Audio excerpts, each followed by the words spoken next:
और बाबा का मास है और हम सभी प्यारे बाबा को जानने का गहराई से प्रयास करते हैं कि कैसे बाबा बाबा बन गए। और हमारा ये परम सौभाग्य है कि वो आत्माएं जिन्होंने ब्रह्मा बाबा से डायरेक्ट पालना ली वो हमारे मध्य में है और उनका सानिध्य भी हमें प्राप्त है। तो हम आदरणीय दीदी से कुछ एक बातें आज के दिवस पर बाबा के बारे में जानने का प्रयास करेंगे।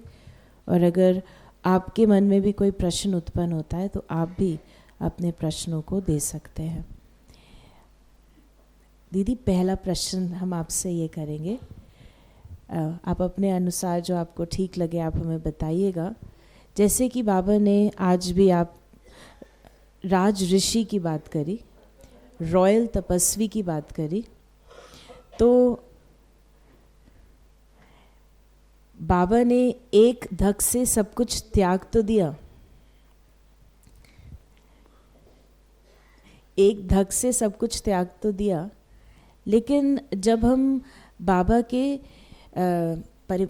बाबा ने जब उन्हें रियलाइजेशन हुआ, साक्षात्कार हुआ, तुरंत बाबा ने सब कुछ त्याग दिया, ट्रस्ट बनाया, बिजनेस स्टॉप किया।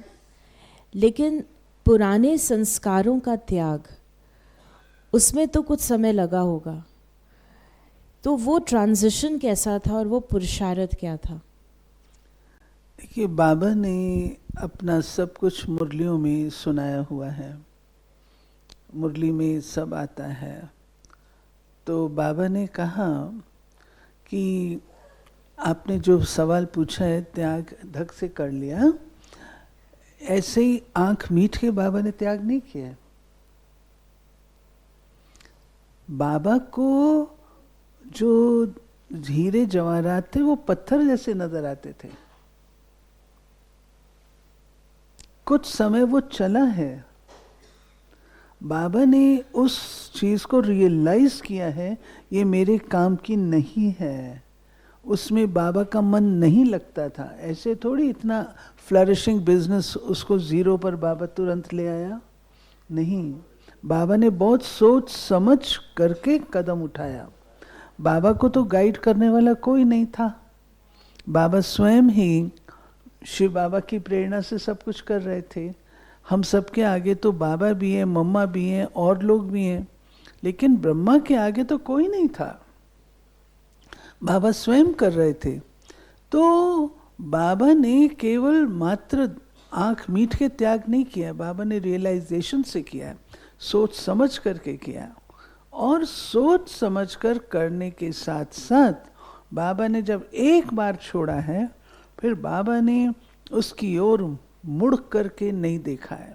उदाहरण के रूप से बाबा ने कभी पैसे को हाथ नहीं लगाया। इतना धन बाबा ने समर्पण किया, ट्रस्ट बनाया, सब कुछ समर्पण किया, लेकिन एक पैसा भी बाबा ने कभी हाथ नहीं लगाया। पैसे को बाबा हाथ नहीं लगाते थे। दूसरी बात, आपने संस्कारों की जो पूछी है, बाबा कहता है कि सबसे पहले तूफान मेरे सामने आते हैं। तो बाबा में शिव बाबा था, उसकी भी अथॉरिटी थी, काले बादल चले जाते थे। लेकिन ब्रह्मा बाप ने जबरदस्त ट्रांसफॉर्मेशन अपना किया जब उनको ये पता लगा कि मैं ही ये नारायण बनने वाला हूं, और वो पद निश्चित है बाबा का। तो स्वाभाविक है व्यक्ति अटेंशन फुल रखता है अपने ऊपर, और वो संस्कार बाबा को चेंज करने में कोई देरी नहीं लगी।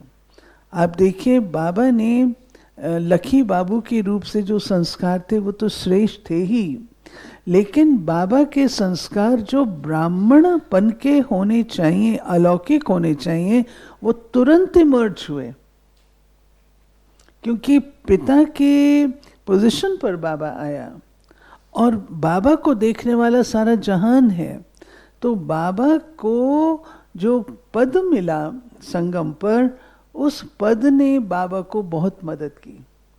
और बाबा की अपनी भी मानसिक इच्छा थे, लक्ष्य सामने था, तो बाबा को परिवर्तन में कोई देरी नहीं लगी। और इन चीज़ों ने बाबा को बहुत मदद की अपने आप को कर्मातीत बनाने में। तो दीदी, जैसे कि अभी आपने बताया कि बाबा ने जो एक धक से हम समझते हैं वो इंटरनल पुरुषार्थ चल रहा था और उसका रिजल्ट वो एक धक से सब कुछ फिजिकल रूप से त्यागा, तो क्या हम ऐसा समझ सकते हैं कि हमें भी पहले अपने संस्कारों का परिवर्तन और पुरानी आदतों का परिवर्तन करना पड़ेगा, इंटरनल पुरुषार्थ, तभी हम फिजिकल रूप से उस प्रत्यक्ष प्रमाण को देख पाएंगे? इस बाबा के पुरुषार्थ से हम ये सीखते हैं कि जैसे बाबा ने अपना लक्ष्य पक्का कर लिया था कि मैंने नारायण बनना है, तो उसने वो सब काम किए, चेंज किया। हम पुराने संस्कारों की कॉन्शियसनेस में इतना आ जाते हैं जो अपने लक्ष्य को स्मृति में नहीं रखते हैं। अगर हमें लक्ष्य है तो हम अपनी सारी चीज़ें तुरंत चेंज करेंगे, हमसे मिस्टेक्स नहीं होंगी। हम अपने लक्ष्य को भूलते हैं, बाबा को लक्ष्य नहीं भूलता था। बाबा कहता था अभी अभी मैं ये हूँ, कल मैं ये बनने वाला हूँ। बच्चे अभी बाबा जैसे टांग हिलाता था, बाबा खुशी में बाबा की टांग हिलती थी, गद्दी पर बैठता था, कभी कभी बाबा की टांग हिलती थी खुशी में, आज मैं हूँ कल। ये बाबा को फर्स्ट आत्मा है, आदि देव है, तो वो परिवर्तन बाबा के अंदर स्पष्ट दिखाई देता था। हमें पुराने संस्कारों को नहीं देखना है। हमें पता है हमारे अंदर कचरा है, लेकिन हमको जो बाबा ने किया, योग करता था, बाबा को याद करता था, 2 बजे 2:30 बजे उठ के याद करता था, सारे दिन को बाबा ने अलौकिक बनाया था।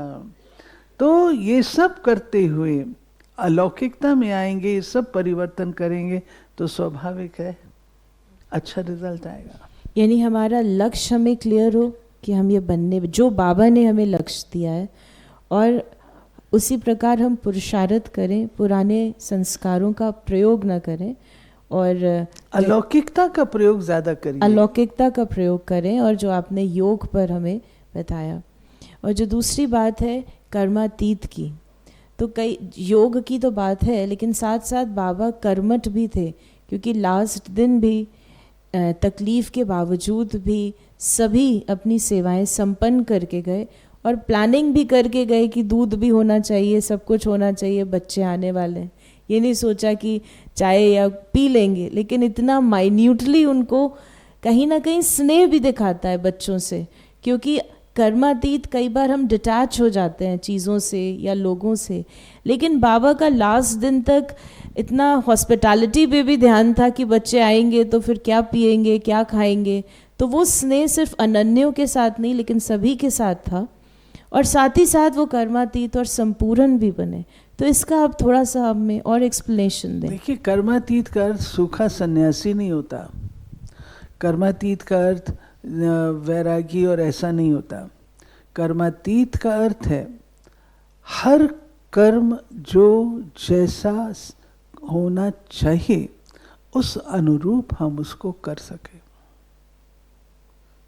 मानिए आपको भाषण करना है, आपका भाषण जो बाबा कहता है, जो गुण उसके अंदर होने चाहिए वो होने चाहिए, वो कर्मातीत का एक अंश है। आपको सब्जी काटनी है,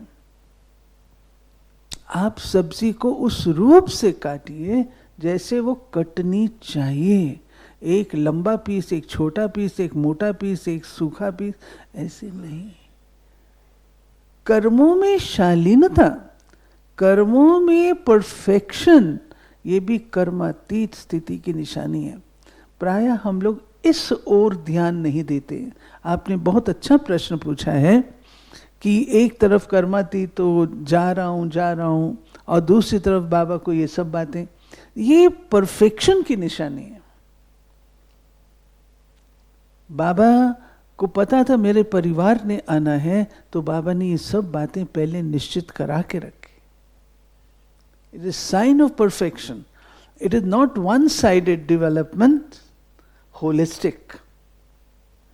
वही जो कहते हैं कि मेरा परिवार भी है लेकिन मैं जा भी रहा हूँ, तो ये बहुत ही जैसे कहेंगे एक विरोधाभास भी है, लेकिन बाबा ने उस परफेक्शन को किस प्रकार से पाया। ये मास्टरी है, ये मास्टरी है।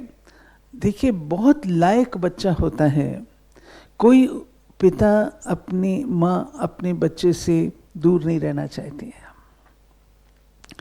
लेकिन माता पिता को अगर बच्चे को अपनी आंखों से दूर अमेरिका भेजना होता है जहां उसकी रिगरस ट्रेनिंग है, तो क्या करेंगे? भेजेगा ना। बाबा इधर से कर्मातीत हो रहा है, कर्मातीत तो थे, बाबा इधर से उड़ने की तैयारी में है। इधर बाबा की सबसे प्यारी मीठी बच्ची दादी कुमार का उनके सामने है, हाथ में हाथ है। बच्चा स्नेह भी उमड़ रहा है और उड़ना भी है। तो आखिर विजय उसने पाई जहां जाना है। जर्नी नेक्स्ट स्टेप जहां लेनी है, उस चीज ने बाबा को खींचा। तो जो बाबा का संदेश आया था कि कर्म योग की कर्म भोग पर विजय हुई, गीत भी बना हुआ है।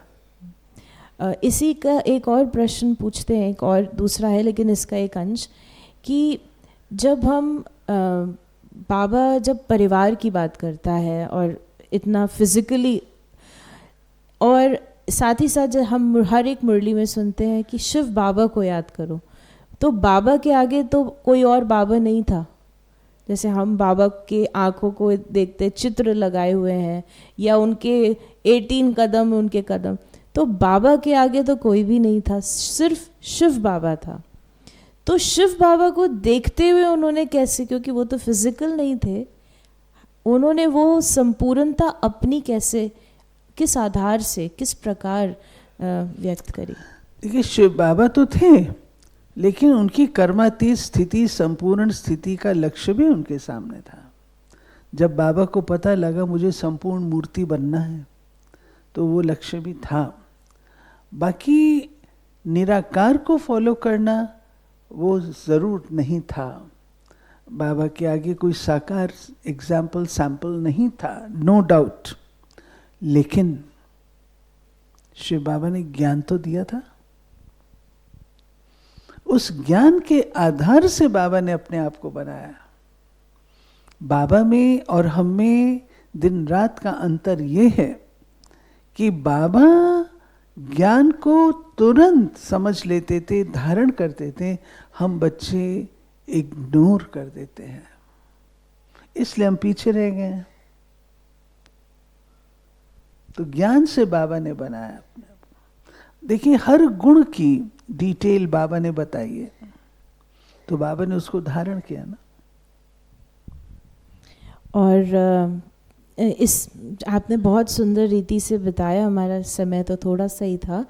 एक और हम बात आपसे पूछेंगे कि अब जब हम समय को देखते हैं और इतनी बाबा ने समय के अनुसार हर एक बच्चे को जो अब भी आता है वो भी यही कहता है, ब्रह्मा बाबा से भी उसका कनेक्शन होता है और शिव बाबा से भी होता है, और ब्राह्मण परिवार के सुख का भी अनुभव करता है, चाहे वो 1 साल पहले आया हो, मधुबन भी नहीं जाता फिर भी उसे अनुभव हो रहे हैं, चाहे ऑनलाइन के माध्यम से इतने क्लासेस, इतने गीत, इतने पिक्चर्स रेडली अवेलेबल हैं, पहले इतना नहीं था। तो ये सब कुछ हमारे पास है। तो एक लक्ष्य ऐसा भी लगता है कि हमने बाबा को देखा, हम बाबा के साथ हैं, लेकिन अब जो हमारा लक्ष्य होना चाहिए या है वो है कि अब हम बाबा के समान बन जाएं, बाप समान बन जाएं।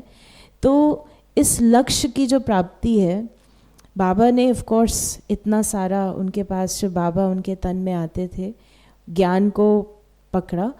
तो अभी जैसे आप मुरली में भी बताते कमज़ोर हैं, ताकत नहीं है आजकल, ये भी साथ में कहते हैं, फैसिलिटीज़ भी है लेकिन आप साथ में कहते हैं पुर, नेक्स्ट पुर है।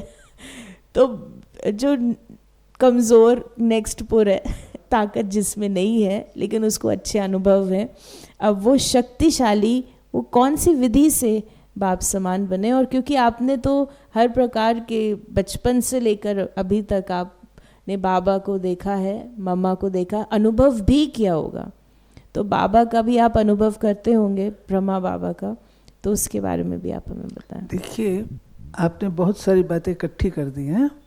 बाबा ने, जो आपका पहला सवाल था कि 1 साल वाला भी समझता है बाबा को, मैंने देखा। बाबा को वतन में क्या काम है? बाबा वतन में बैठा है और उसने परिवार बनाया है। परिवार से वो अलग नहीं हो सकते, बच्चे बाप से अलग नहीं हो सकते, बाप बच्चों से अलग नहीं हो सकता। बाबा हर कदम में बच्चों के साथ है। एक मुरली में बाबा ने कहा है कि न केवल मैं सेंटर्स विजिट करता हूँ, लेकिन मैं पवित्र प्रवृत्ति वालों के घरों को भी विजिट करता हूँ। तो बच्चों के साथ है ना, बाबा बच्चों के साथ है, हर जगह बच्चों के साथ बाबा है। वो बाबा का अनुभव हम करना चाहें तो कर सकते हैं। कोई कोई आत्माएं जो उस तरीके की थिंकिंग वाली होती हैं, वो थिंकिंग वाली आत्माएं कहेंगी, उनको अनुभव होगा। ORC में लोग जब आते हैं तो मैं उनको ये कहती हूँ, मुझे अच्छा लगता है जब वो कहते हैं कि हमने ऐसे अनुभव किया। मुझे एक मेरा विजन है, ORC में जो आए, मधुबन में जैसे बाबा को चहुं ओर देखते हैं, ऐसे ORC में चारों ओर बाबा ही बाबा नजर आए। ये मेरा विजन है, जिगरी विजन है, बाबा दिखाई दे। अगर बाबा ने ये सौगात दी और हम बाबा को प्रत्यक्ष न कर पाए, हमारा जीवन किस काम का? किस काम का? किस लिए जन्म लिया? बाबा दिखना चाहिए। एक है ये बात। जब बाबा हमारा मददगार है, हर प्रकार से मददगार है, तो दिखना नहीं चाहिए, दिखना चाहिए। दूसरी बात जो आपने कही थी, हमने ये कहा था कि जो हमारा अब लक्ष्य है कि हम बाप समान बन जाए, किस विधि से, ये जो वर्तमान समय के जो पुरुष जिसे आप कहते हैं, ताकत शक्ति नहीं होती, शक्ति नहीं है। देखिए, जो बच्चा, जो आत्मा ये लक्ष्य रखेगी कि मुझे बाप समान बनना है, वो उसको अचीव भी कर लेगी, निश्चित। हमारे सामने मिसाल हैं, ऐसे मिसाल हैं जो बाबा के नक्शे कदम पर चलते हैं। एक युगल है जिसका जन्म यहीं से हुआ है। वो अपने धंधे में 100% ट्रांसपेरेंसी, चाहे उसको कितना सहन करना पड़ा हो, कितने साल सहन करना पड़ा, लेकिन विजय उसकी हुई। आज वो पेट्रोल पंप चला रहा है, उस पेट्रोल पंप पर एक भी व्यक्ति ऐसा नहीं है जो प्याज लहसुन खाता हो।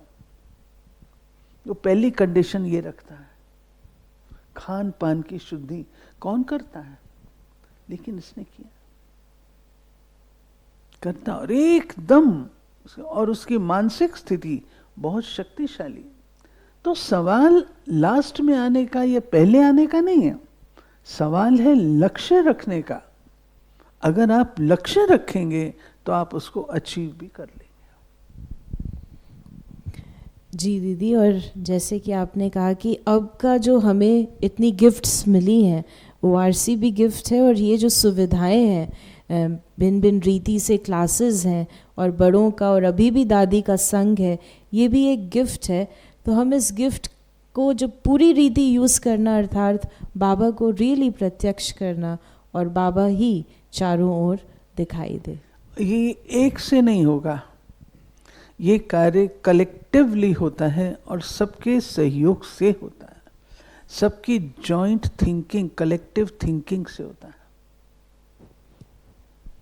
तो लास्ट आप हमें ये बता दें वो कौन सी जॉइंट थिंकिंग होनी चाहिए? कलेक्टिव थिंकिंग माना हम सबको ये काम करना है, हम सबके अंदर ये संकल्प हो कि बाबा बाबा बाबा दिखाई दे, चारों ओर बाबा दिखाई दे, ये कलेक्टिव थिंकिंग हमारी होनी चाहिए। थैंक यू दीदी। और हम सभी यही लक्ष्य रखें, क्योंकि अब सब हर प्रकार से तो हमें सुविधाएं मिली हैं, लेकिन हम भी यही लक्ष्य रखेंगे तो कर्मातीत अपने बाप समान भी बनेंगे और हमारे द्वारा भी बाप को हम प्रत्यक्ष कर सकेंगे। ओम शांति।